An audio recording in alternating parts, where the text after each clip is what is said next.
Hi guys, welcome to I dream. నేను మీ Chanakya. Present మన స్టేట్లోనే కాదు, దేశంలోనే భయంని కల్పిస్తూ ఉన్న ఏదైనా ఉంది అంటే అది మంకీ పాక్స్. మరి మంకీ పాక్స్ ఫస్ట్ ఆఫ్రికాలోంచి మరి ఇప్పుడైతే ఇండియాలోకి వచ్చిందని చెప్పేసి చాలా వరకు రకరకాల కథనాలు మనం వింటున్నాం. కాకపోతే అసలు ఈ మంకీ పాక్స్ అనేది ఎలా వస్తుంది, తీసుకోవాల్సిన జాగ్రత్తలు ఏంటి, వాటి గురించి కూడా ఈరోజు మనతో మాట్లాడడానికి మరి అయితే ఇక్కడ సీనియర్ న్యూరో సర్జన్ మరి రంగనాథన్ గారు ఉన్నారు. సో వారిని అడిగి తెలుసుకుందాం. హాయ్ సార్, నమస్తే. నమస్తే. Welcome to I dream sir. Thank you sir. మరి మంకీ పాక్స్ అసలు ఆ మంకీ పాక్స్ అనేది ఎలా వస్తుంది, అసలు వచ్చిన తర్వాత తీసుకోవాల్సిన జాగ్రత్తలు ఏంటి సార్? మొట్టమొదటి మీరు ఏదైతే చెప్పారో ఇండియాలోకి వచ్చింది అని ఈ రోజు వరకు ఒక్క కేసు కూడా ఇండియాలో రాలేదు, నమోదు కాలేదు. ఓకే.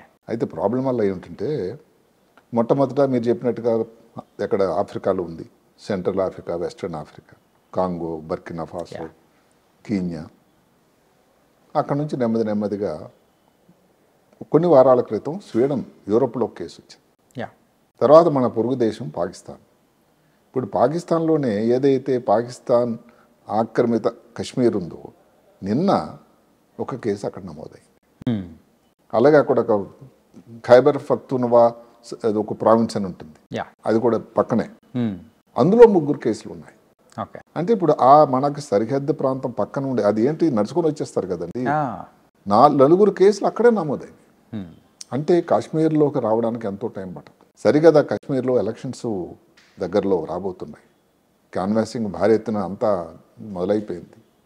ఇలాంటి సమయంలో భారతదేశానికి రావడానికి అవకాశం లేదు అని చెప్పలేము. ఇప్పుడు వరకైతే మాత్రం భారతదేశంలో ఇంతవరకు ఒక కేసు కూడా నమోదు కాలేదు. ఓకే. అయితే ఎందుకు మరి ఇదంతా అందరు భయపడుతున్నారు? భయపడాల్సిన కారణాలు ఉన్నాయి. ఎందుకంటే 2022లో ఈ మంకీ పాక్స్ అని చెప్పడానికి లేదు ఇప్పుడు, ఎందుకంటే దానిని ఎంపాక్స్ అని చెప్పాలి. ప్రపంచ ఆరోగ్య సంస్థ వాళ్ళు ఏం చెప్పారంటే మంకీ పాక్స్ అంటే కొంతమంది మనోభావాలు దెబ్బతింటున్నాయి, కొంతమంది తెగలు వాళ్ళు దానికి అబ్జెక్షన్ చేశారని చెప్పి దాన్ని కుదించి ఎంపాక్స్ అని చెప్పారు. మనం ఎంపాక్స్ అని మాట్లాడుకుంటాం. ఓకే. ఎంపాక్స్ అనేది 2022 వరకు ఎవరు పట్టించుకోలేదండి. ఆఫ్రికా ఖండానికే ఉంది, మనకెందుకులే, ఎక్కడో ఇబ్బంది జరుగుతుంటే మనకెందుకు అని. ఎప్పుడైతే సంపన్న దేశాలు 2022లో దానికి ఇబ్బంది పడ్డాయో భారతదేశం కూడా కేరళలో దగ్గర 30 కేసులు నమోదయ్యాయి. అందులో 10 మంది జరిగిపోయారు కూడా. అప్పుడు ఇంకా అందరికీ సంబంధించింది అని దాని గురించి. ఇప్పుడు పరిస్థితి ఏమిటి?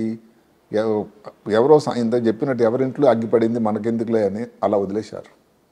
ఇప్పుడు అందరూ కూడా భయపడుతున్నారు. ఎప్పుడైతే ఈ ఆఫ్రికా ఖండం దాటి, సరిహద్దులు దాటి, ఎల్లలు దాటి యూరోప్లోకి ప్రవేశించిందో, ఏషియా ఖండంలోకి వచ్చిందో, ఇంకో కేసు మధ్యలో థాయిలాండ్లో నమోదైంది. అంటే అలాగలకు వస్తున్నప్పుడు ఇంకా భారతదేశానికి రాదు అనడానికి లేదు. అందుకనే భారత ప్రధానితో సమేతంగా అందరూ కూడా అప్రమత్తమై ఆయన ఇంకా ముందు పోలాండ్ వెళ్ళే ముందు ఒక మీటింగ్లో ఆయన హెడ్ చేశాడు మీటింగ్, అందరికీ ఇన్స్ట్రక్షన్స్ ఇచ్చాడు. ఇక్కడ మనం కోవిడ్ అనుభవం నెమరు వేసుకోవాలి. ఖచ్చితంగా సార్. కోవిడ్ అన్నది అంత సంతోషకరమైన భారతదేశానికి జరిగింది అయితే కాదు. ఎంతమంది జరిగిపోయారో లెక్క చాలా కష్టం. ప్రతి కుటుంబంలో కూడా ఒక వ్యక్తి కోవిడ్ వల్ల జరిగిపోయిన రోజులు ఉన్నాయి. ఎవరికైనా ఇంటికి ఫోన్ చేసి అందరు బాగున్నారని అడగడానికి భయపడిన రోజులు అవి. ఎందుకంటే ఎవరో ఒకరి దగ్గర చుట్టం అందులో జరిగిపోయారు. ఒకటే ఏంటంటే మంకీ పాక్స్ దయచేసి అందరు గమనించాలి, మంకీ పాక్స్ కోవిడ్ లాగా కాదు. ఇది వైరస్ వ్యాధే, కానీ కోవిడ్ లాంటి వ్యాధి కానే కాదు. ఇది నిర్ద్వందంగా చెప్పచ్చు. కాబట్టి భయపెట్టాల్సిన విషయం అయితే లేదు. అయితే ఏదైతే ఉందో ఈ కాంటాక్ట్, ఈ ట్రాన్స్మిషన్ అనేది ఇబ్బంది ఫాస్ట్ అవుతుంది. ప్రమాద సూచికలు కూడా చాలా ఎక్కువ ఉన్నాయి. ఒక మాట చెప్పుకుందాం, దాన్ని క్లాడ్ అంటారు. ఏదైతే మనం దాని ముందు మనం కోవిడ్ టైంలో ఏమన్నాము, ఏ సంతతి అని. ఇప్పుడు క్లాడ్ అని దీనికి పేరు, మంకీ పాక్స్, ఎంపాక్స్ నిజానికి ఏంటంటే స్మాల్ పాక్స్ వైరస్ జాతికి సంబంధించింది, ఆర్థోపాక్స్ జెనస్. స్మాల్ పాక్స్ లాగే కొన్ని లక్షణాలు కూడా ఉన్నాయి. ఇప్పుడు 1958లోనే ఎక్కడో ప్రయోగశాలలోని మంకీస్లో గుర్తించారు. ఇదేదో కొత్త వ్యాధి కాదు. మొట్టమొదటి మనుషుల్లో కేసు అనేది 1970లో నమోదైందండి. అంటే అందరూ గమనించాల్సింది ఏమిటి, 70 నుంచి 2022 వరకు ఇంత మధ్యలో ఏ దేశానికి రాకపోవడం వల్ల దాని మీద చేతకన్ను వేశారు. ఎంతోమంది పాపం అక్కడ ఆఫ్రికన్ కాంటినెంట్ శాస్త్రవేత్తలు, ప్రజలు కూడా అయ్యా మా ప్రాంతంలో చాలా ఇబ్బంది అవుతుంది, మీరందరూ దాని మీద దృష్టి పెట్టండి, సహాయం చేయండి, ఏదైనా వచ్చి రీసెర్చ్ చేయండి అన్న కూడా ఈ సంపన్న దేశాలు చేతకని వేశాయట. ఒక్కసారి 2020 నుండి వస్తే అందరూ కూడా నిద్ర నుంచి మేల్కొన్నారు. అమ్మో ఇండియాకి వచ్చిందే, కేరళకే వచ్చేసిందే, అది కాకుండా మిగతా దేశాల్లో కూడా వచ్చిందని. ఇప్పుడు పరిస్థితి ఏమిటి? ఇప్పుడున్నటువంటి ఏదైతే ఉందో క్లాడ్ 1B 2022లో వచ్చింది, క్లాడ్ 2B. దానికి దీనికి ఏమిటి తేడా మీరు అడగచ్చు. క్లాడ్ 2B అన్నది ఈ సెక్షువల్ కాంటాక్ట్ ద్వారా వచ్చింది. ఓకే, ఇప్పుడు అది లేకుండా, అంటే దాని ద్వారా కూడా వస్తుంది కానీ మెయిన్గా మనిషి నుంచి మనిషి కాంటాక్ట్, జంతువుల నుంచి ట్రాన్స్మిషన్ మనుషులకి. ఓకే, ఇది కొంచెం డిఫరెంట్. అంటే ఈ ట్రాన్స్మిషన్ అనేది జస్ట్ అంటే ఇంట్లో ఉన్న వాళ్ళ నుంచి ఇంట్లో వాళ్ళకు వచ్చే ప్రభావం. ఎవరికైనా ఇన్ఫెక్ట్ అయిన మనిషి ఉన్నాడు, ఓకే, ఆయనకి ఏదైతే ఉందో ఈ బొబ్బలు, అసలు ఈ వ్యాధితో లక్షణాలు ఏంటి? ర్యాష్ రావడం కానీ బొబ్బలు రావడం. అవును. బొబ్బల నుంచి ఏదైనా రసిలాగా వస్తుంది, అవును. ఆ రసిలో వైరస్ ఉంటుంది. ఓకే, దాని ఇప్పుడు మాటకు ఆ రూమ్లోనే కొంతమంది ఉన్నారు, ఆ బెడ్షీట్లు లేకపోతే ఈ బ్లాంకెట్లు అవే వాడుతూ ఉన్నారు, వాళ్ళతో దగ్గర తగిలింది, వీళ్ళకి రావడానికి ఆస్కారం ఉంది. ఓకే, ఇంకొక ప్రమాదం ఏమిటి? చిన్నపిల్లల్లో ఎక్కువ, 2022లో వచ్చింది, పెద్దవాళ్ళు ఎక్కువ వచ్చింది లైంగిక సంపర్కం. ఓకే, అక్కడ ఏమిటి? పాతకాలంలో వచ్చింది ఈ జననేంద్రియాలు ఏవైతే ఉన్నాయో ప్రైవేట్ పార్ట్స్లో ఈ రావడం బొబ్బలు, అదే కాకుండా బుధమ ఆ ప్రాంతంలో కానీ గొంతుల్లో కానీ నోట్లో కానీ అలా. ఇప్పుడు ఎక్కువ శాతం వచ్చేది పామ్స్, సోల్స్లో, శరీరంలో మిగతా భాగాలు కూడా వస్తున్నాయి, ఎక్కువ ఈ ప్రాంతంలో. మరణాల సంఖ్య ఇప్పుడు ఎక్కువ. ఇది ఇప్పుడు ఈ క్లాడ్ 1B 10% రిస్క్ ఉంది, అంత ప్రాణాంతకం. అందువల్ల అందరూ కూడా వరి అవుతున్నది ఇప్పుడు ఇది. డైరెక్ట్గా వైరస్ వల్ల కాకపోయినా వైరస్ వల్ల ఎవరికైతే సూపర్ యారిడ్ ఇన్ఫెక్షన్ అంటాం, లంగ్స్లో ఇన్ఫెక్షన్ వచ్చింది, బ్రెయిన్లో ఇన్ఫెక్షన్ వచ్చింది, దానివల్ల ప్రమాదం జరుగుతూ ఉంది.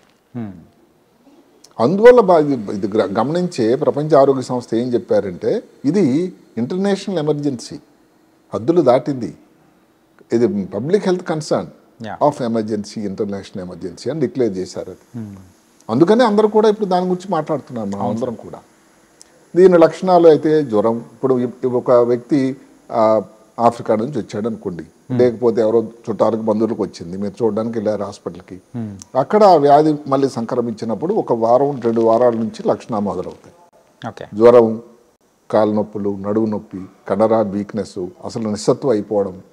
అదే కాకుండా మెయిన్గా 3 వారాల తర్వాత ఈ బొబ్బలు వస్తాయి. చికెన్ పాక్స్ వచ్చినప్పుడు చికెన్ పాక్స్ చిన్నవి, స్మాల్ పాక్స్ రోజులు ఇప్పుడు మీరు చూడలేదు, నేను చూడలేదు, కానీ స్మాల్ పాక్స్ ఒకటి ఉండేది, చాలా పెద్ద పెద్ద బొబ్బల్లాగా వచ్చేవి, బ్లిస్టర్స్. ఓకే, చికెన్ పాక్స్లో చిన్నవి, అది పెద్ద అంత ప్రాణాంతం కాదు. స్మాల్ పాక్స్లో ప్రాణాన్ని కోల్పోయారు. అదే కాకుండా కంటిలో వచ్చినట్టు కంటిలో చూపు కూడా పోయేది.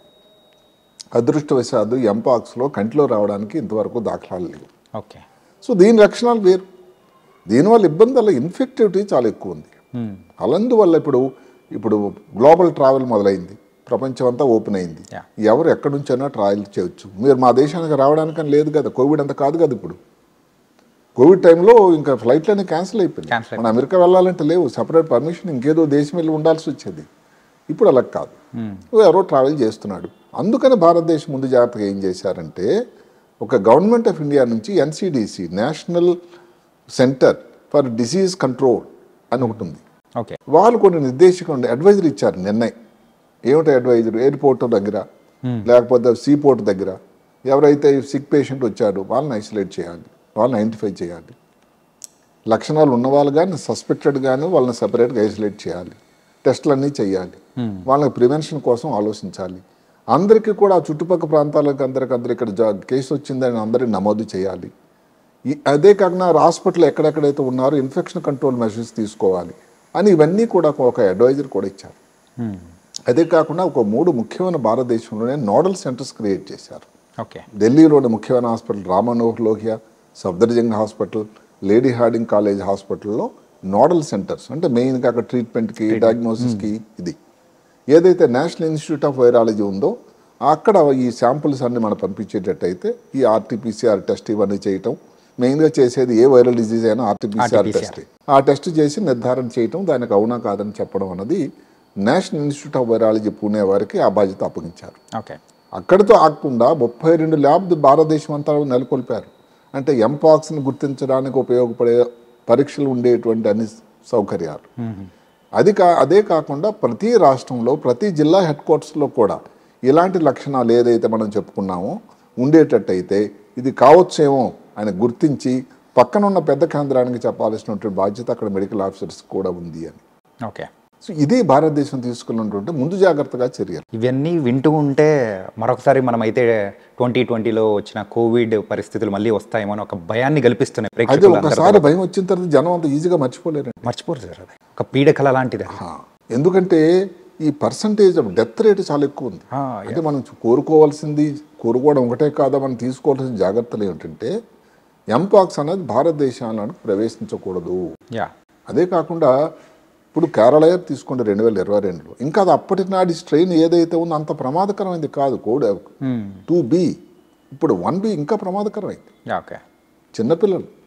చిన్నపిల్లలు ఇవన్నీ గుర్తించి చెప్పేసరికి ముందుకాలం కాస్త అయిపోతుంది. అప్పుడు ఉన్న మరణాల సంఖ్య పర్సంటేజ్ 1% అయితే ఇప్పుడు ఉన్నటువంటి స్ట్రెయిన్ వల్ల వచ్చేది 10% అట. సరే, కొన్ని దగ్గరలో 5% అని అంటున్నారు, 5 నుంచి 10%. గ్రాడ్యువల్ ఇంక్రీజ్ కూడా చాలా పర్సంటేజ్, అంటే చాలా ప్రమాదకరమైంది. ఓకే. అందువల్ల అందరికీ భయం వేసింది. అంటే వచ్చిన తర్వాత మళ్ళీ ఇప్పుడు ఏదో కోవిడ్ ఎక్స్పీరియన్స్ ఏదైతే వస్తుందా అయినా సరికి కోవిడ్ వచ్చేసింది. ఇప్పుడు ఆ ఎక్స్పీరియన్స్తో అనుభవంతో భారతదేశానికి మంకీ పాక్స్ వచ్చినా కూడా అక్కడతో కట్టదిట్టం చేయాలి, మిగతా ప్రాంతాలకు స్ప్రెడ్ కాకూడదు, మన దారి వరకు రాలేదు కదా అనుకోని ఆలోచించడానికి లేదు, ముందు జాగ్రత్తగా నేను చర్యలు తీసుకోవాలని భారతదేశం సంక్రమించింది. ఇవన్నీ వింటుంటే మరొకసారి ఎమర్జెన్సీ కండిషన్స్ సో వచ్చేస్తున్నాయేమో అని కూడా అనిపిస్తుంది. లేదు, ఇది కూడా ప్రపంచ ఆరోగ్య సంస్థ వారు ఏం చెప్పారంటే మళ్ళీ లాక్డౌన్ ఇలాంటివి జరగడానికి ఆస్కారం లేవు అని చెప్పారు నిర్ద్వందంగా. ఓకే. ఎందుకు అంటే కేసుల సంఖ్య తక్కువ ఉంది. ఓకే. అంటే ఇప్పుడు ఇంకా మీరు ఆఫ్రికన్ కాంటినెంట్లోనే అంటే ఆ ఖండంలోనే స్టార్టింగ్ ఈ సంవత్సరం నుంచి దగ్గర 19,000 కేసులు నమోదైనాయి. 19,000 పైచులకు ఇంకా పెరుగుతూ ఉన్నాయి. కానీ మిగతా ప్రాంతంలో యూరోప్లో ఒక కేసు, ఇప్పుడు ఏషియా ఖండంలో మాటకి థాయిలాండ్ కూడా మీకు ఇంక్లూడ్ చేసుకుంటే పోనీ మిడిల్ ఈస్ట్ అది, అందులో ఒక కేసు, పాకిస్తాన్లో 4 కేసులు, ఇంతే. మనం భయపడాల్సింది ఏమిటంటే పాకిస్తాన్ మన మిత్రులు వాళ్ళలో కేసులు వచ్చినప్పుడు కాశ్మీరు లేదా మిగతా ఉత్తర భారతం అక్కడి నుంచి రావడానికి ఆస్కారం లేకపోలేదు.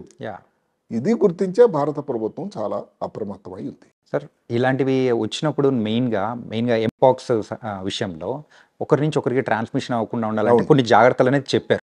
కాకపోతే ఆ హైజీన్ అండ్ శానిటైజేషన్ అంతే ముఖ్యం. అదే మన కోవిడ్ నాడు చేసినటువంటి హైజీన్ పద్ధతులే, చేతులు కడుక్కోవడం కానీ, గ్లౌస్ ధరించడం కానీ, మాస్క్ ధరించడం కానీ, సాధ్యమైనంత వరకు ఎవరైనా ఎంపాక్స్ వ్యాధితో ఉన్న వాళ్ళని పలకరించాలి, ఏమనుకుంటారో అనేది తగ్గించి మీరు దానికి హాస్పిటల్ విజిట్స్ అయితే తగ్గించాలి. ఒక అదృష్టం ఏమిటంటే ఎంపాక్స్ అనేది సెల్ఫ్ లిమిటింగ్ డిజీజ్. ఎలాగైతే వస్తుందో ఆ ప్రమాదం దాటిపోతే 4-5 వారాల్లో నెమ్మదిగా ఈ బొబ్బలు అనేది తగ్గిపోవడం, ప్రమాదం తగ్గిపోవడం కూడా జరుగుతూ ఉంది.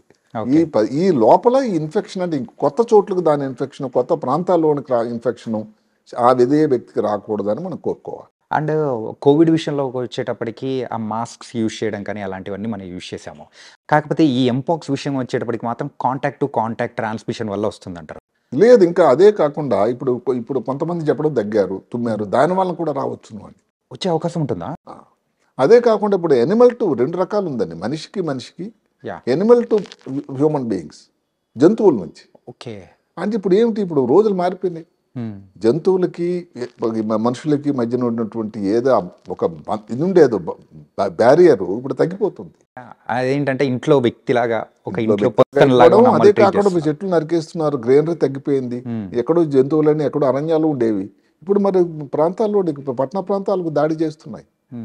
ఎక్కడైతే జనసాంద్రత ఉండే ప్రాంతాల్లో ఇది వచ్చిందంటే, ఉదాహరణకి కొంతమంది మంకీ తాలూకా ఏదైతే మాంసం కానీ లేకపోతే రోడెంట్ ఈ ఎలుకలు ఏదైతే పెద్ద ఎలుకలు ఉండో దాని తాలూకా మాంసం సేవిస్తారట.